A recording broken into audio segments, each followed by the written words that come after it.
I arrived in Seattle, feeling the city wrap me in possibilities as I entered my new apartment. At 21, with my nursing degree, I was ready for the adventure of life after college. The rain-kissed streets promised dreams yet to come. My apartment, cozy in the city's core, hinted at freedom but also held a bit of loneliness that comes with living alone. Days followed a routine in the hospital's ICU. The sounds of medical machines and the pulse of life around me set the beat for my dance, each moment a reminder of the responsibilities that came with my nursing degree. Going from books to real-life situations was both tough and exciting. As evening covered the city in shadows, my apartment became my haven from the hospital. But inside, things felt weird. Chairs moved, and partly open drawers hinted at secrets.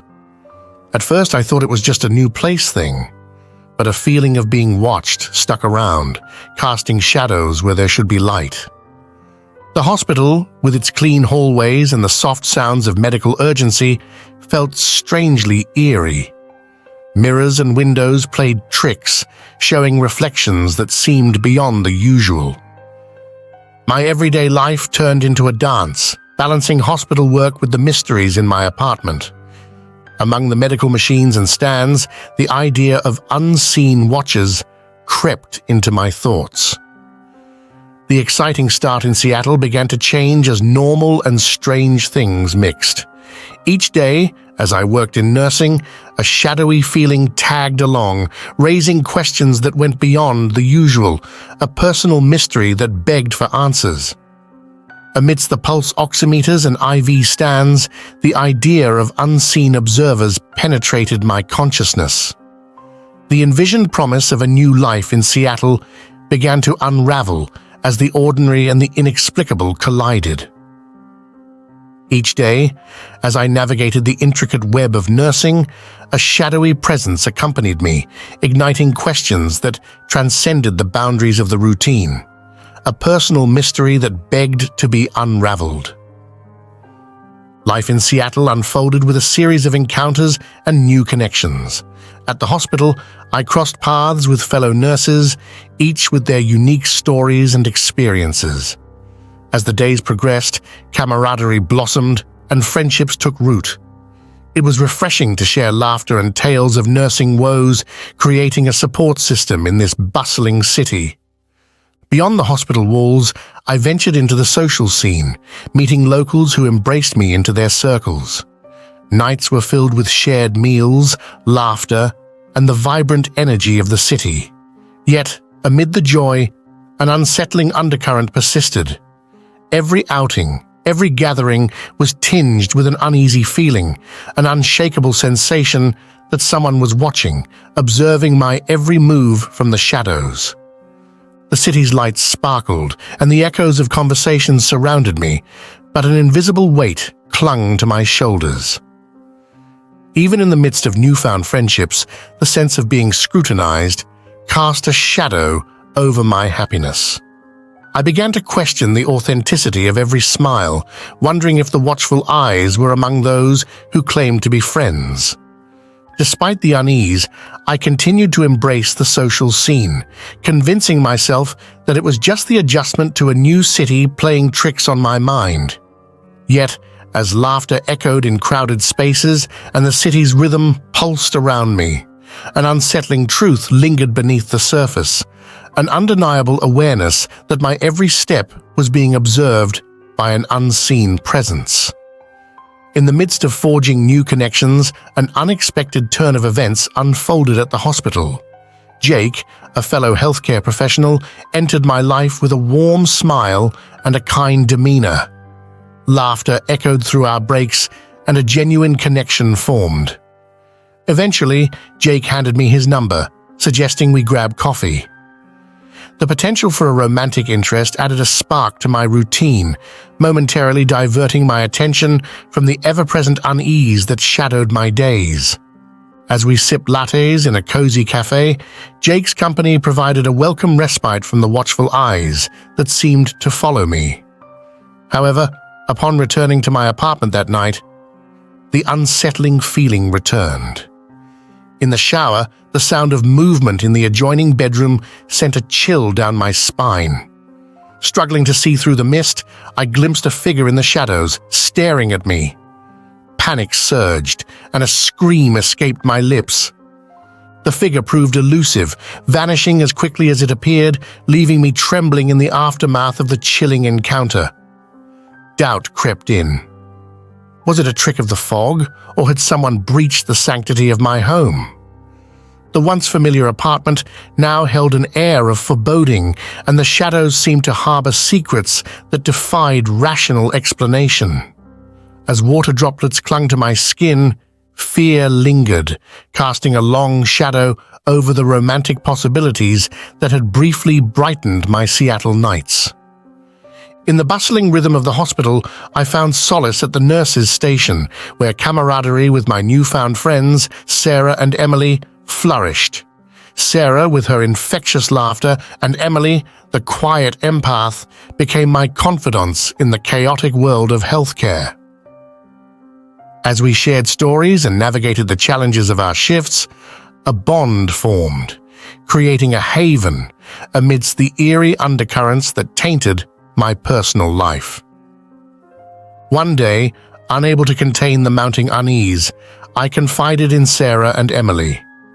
Their supportive ears absorbed the weight of my words as I recounted the strange feelings and the chilling encounter in the shower.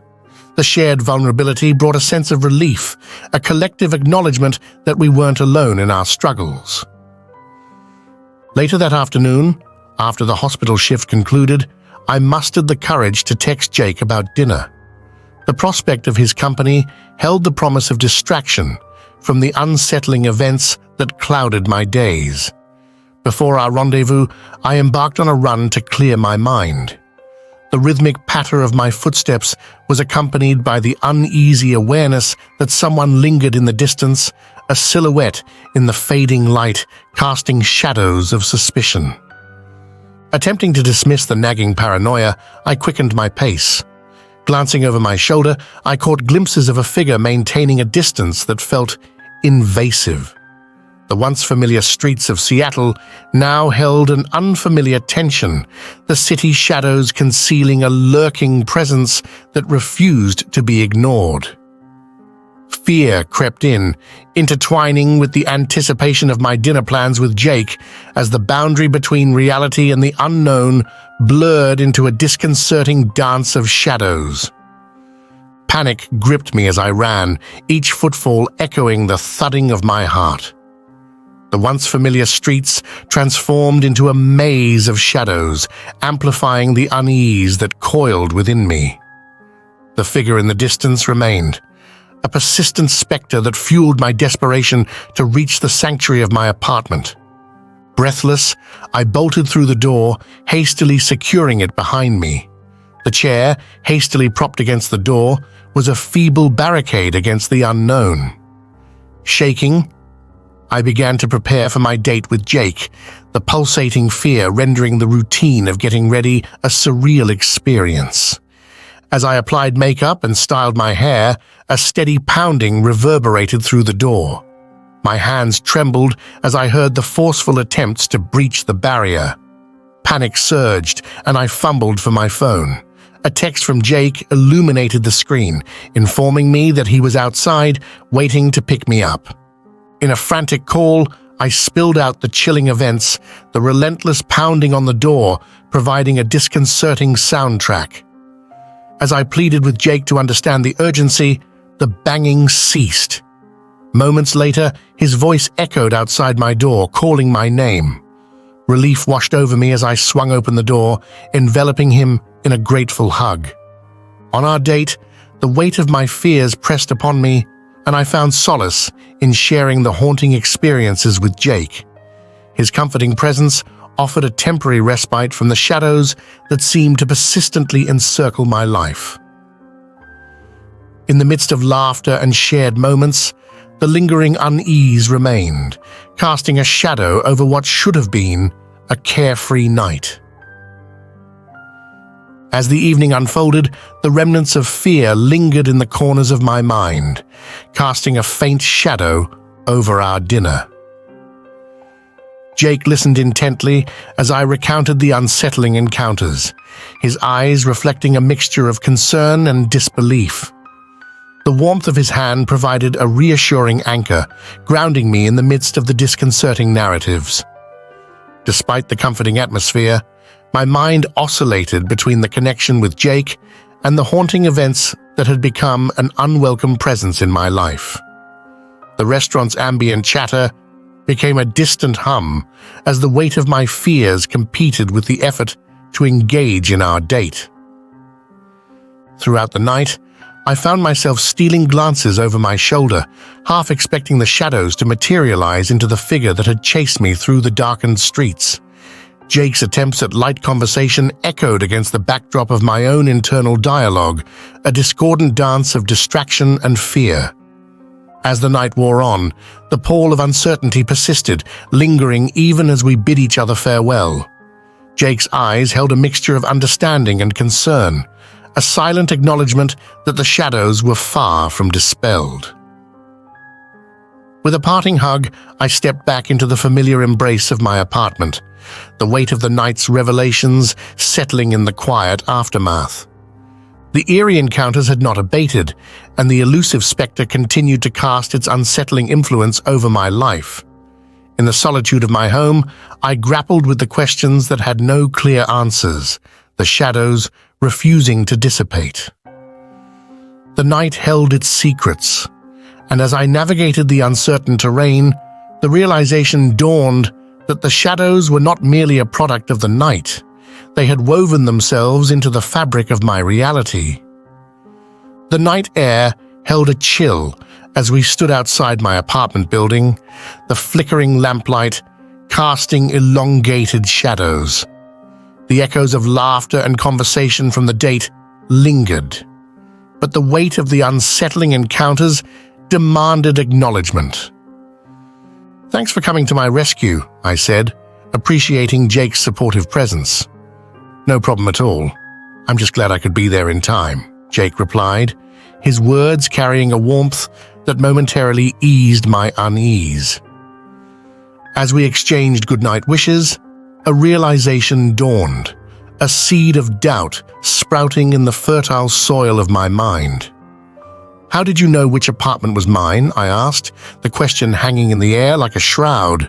Jake froze, his eyes, once warm, turned cold, a subtle shift that sent shivers down my spine. The revelation struck like a bolt of lightning, illuminating the shadows that had lurked in the periphery of my life. A realization, both shocking and terrifying, that the one who had haunted my days and chased me through the night was the very person I had sought solace in. In that chilling moment, I kicked Jake between his legs and sprinted towards the safety of my apartment. The sound of his pursuit echoed behind me as I barely made it inside, fumbling to lock the door before the pounding began. The realization of betrayal unfolded like a sinister tableau. I fumbled for my phone, trembling fingers dialing the emergency number as the door resisted the violent onslaught from the other side. The unanswered cries of help found me desperately pleading with the dispatcher, who tried to reassure me officers were en route, as the door gave way to the relentless force outside.